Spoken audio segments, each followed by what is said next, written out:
Hello everyone. Let us continue learning C language. In this video, we are going to discuss about file handling in C language. Now, in order to handle a file in C language, we need a file pointer in place, and that file pointer basically points to a file object. Let's see how that is done. Let's get started. Now, in order to begin, I'm creating a new file in place with the name of file.c. I'm opening up my terminal, and to begin with, I'm starting with my header file called standard input output.h, and I'm having a main function, and the first line I'm declaring a file pointer where file is the keyword we use, file star fp, which is basically a file pointer, and the values we read from the file pointer has to be stored in a character array, because basically any value you read from a file is basically a string, for which I'm having a character array called AR of size 255, which is the maximum character size. Now here, I'm going to open up the file, for which I'm going to use this function called fopen, which stands for file open. And this file open function has got two arguments, where the first argument is basically the file path, and the second argument is basically the mode in which we are trying to open up the file. The commonly known modes are read mode, write mode, append mode, and we also have W plus, R plus, and A plus, which will do both the actions of reading and writing together. And to handle the files in binary formats, we have R plus B, W plus B formats as well.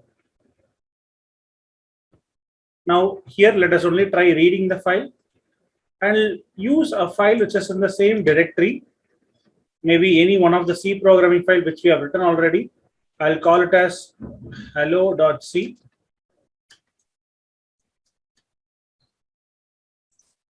So the file pointer is ready. I'm running a while loop, while one. So this is basically going to be an infinite loop. So I'm starting with the if condition. In the if condition block, I have to write up a condition for which the loop breaks.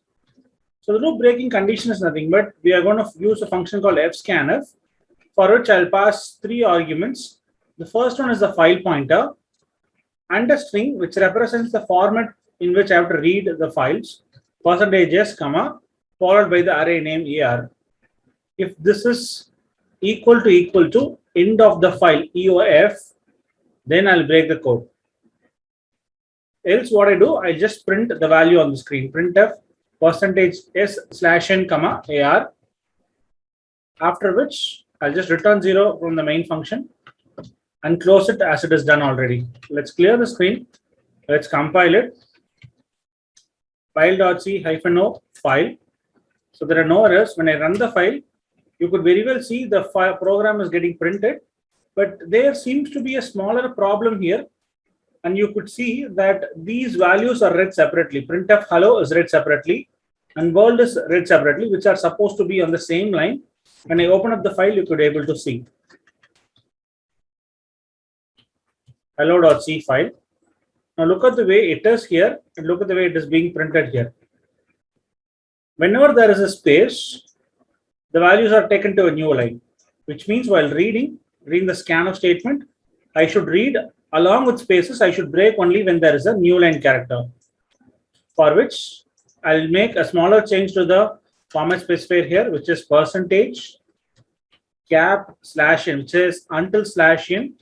I have to read it as character, so it is %*c.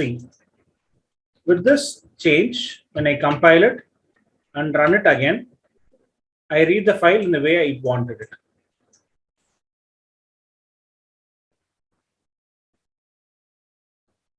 Hope this idea is clear. And what happens when I provide a file which is not available? So hell.c is a file which is not available in the file folder. When I run this, it prints nothing, because this f would have assigned a value of null value, because this file doesn't exist. So this can be done for any other file which is present. Even it can be done for the same file which we are running here, which is called file.c. I'll clear the screen, compile it.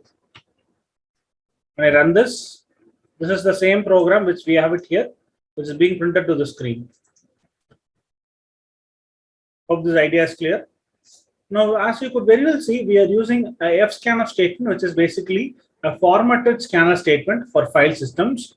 Similarly, we also have fkits as a function, which is an unformatted statement, unformatted scanner statement for files. And that can be used as, in the place of fscanf, I'll put fgets of, it is in the reverse order of array, comma, 255 being the size, comma, the file pointer. To clear the screen, I'll compile it.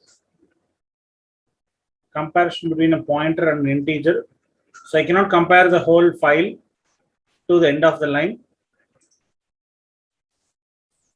So I'm basically using a not functionality for the opposite sign of it. So when there is a not function here, when this condition is false, it breaks the loop, else it prints it. So since it is, while reading it, it also reads the new line character in the fget statement.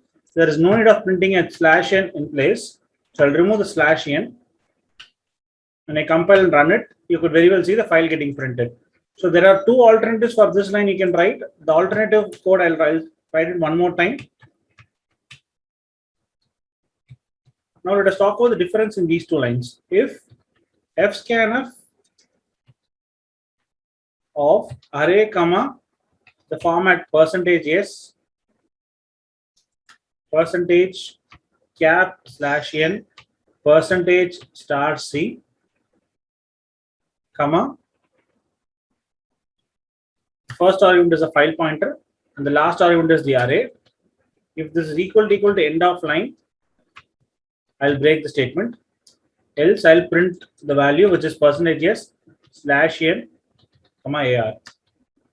Now the difference between these two ways.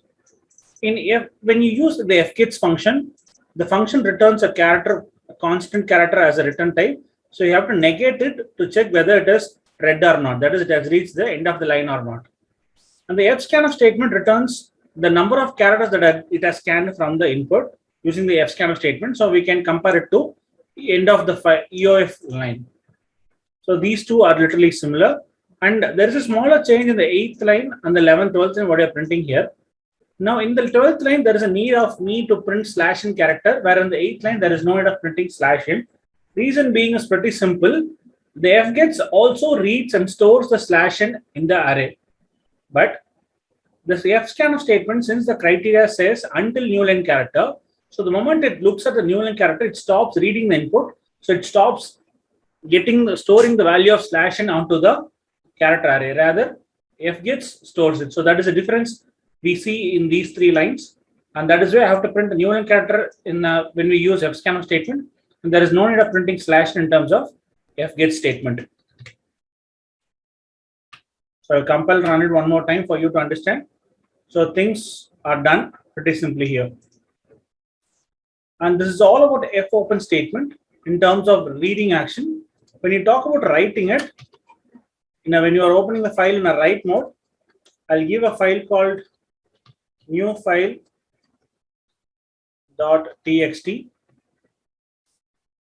I can simply use printf followed by a file pointer, comma, the string we want to print. Hello world, fprintf, fp, comma, /n, welcome, exclamatory mark, close symbol. So I've written two printf statements. Let's clear the screen, let's compile it, and let's run the file. So running is done. It would have printed these two lines to the file name called new file.txt. Let's open up the file. Notepad, new file.txt is created, as you could very well see. It has printed hello world and welcome to the file here. So whatever we have provided with the help of printf statement, that is being stored in this file. Now let us see what happens when I repeat the same action of writing it. This is line 1. I'll compile it. Let us run as this time. Even now the output is right. Let's open up the file.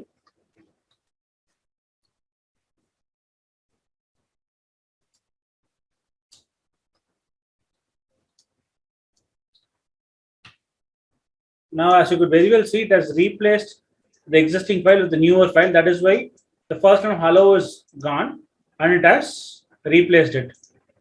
Now, instead of write mode, if I use the append mode, I'll say this is line 10 and welcome. I'll compile the file. I'll run it again. Now, let me open up the file. You could see it has appended it. This was the earlier input we had, and it has literally appended the next upcoming values to it. So when I keep running this file, 14, I'll start with the new line character. I'll clear the screen, compile it, run it, open the file, and this is line 14, welcome. So this append, it leaves the existing file as it is and starts appending the value whatever we provide. And this is the difference between your append method and write method. So these are the common statements which we use. Similar to fprintf statement, we also have something called as fputs statement, which again takes two arguments. The first one will be the string we need to print, hello1, starting with the new line character, followed by the file pointer. So this is basically an unformatted IO statement.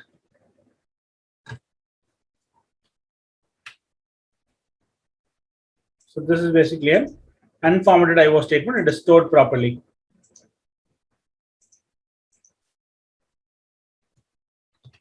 So this is all about fgets, fopen, fprintf, which are common file operational functions in C language. Apart from these file systems, there are a few more functions that you need to know, and those are system.h, which is hash include system.h,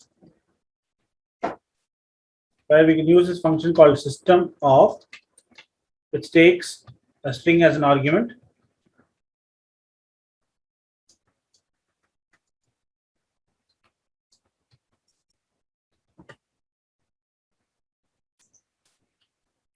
Windows.h is the header file name.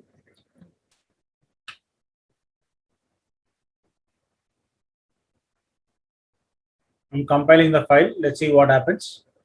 Now look at this command terminal window. When I run this file, you could see the file is getting cleared.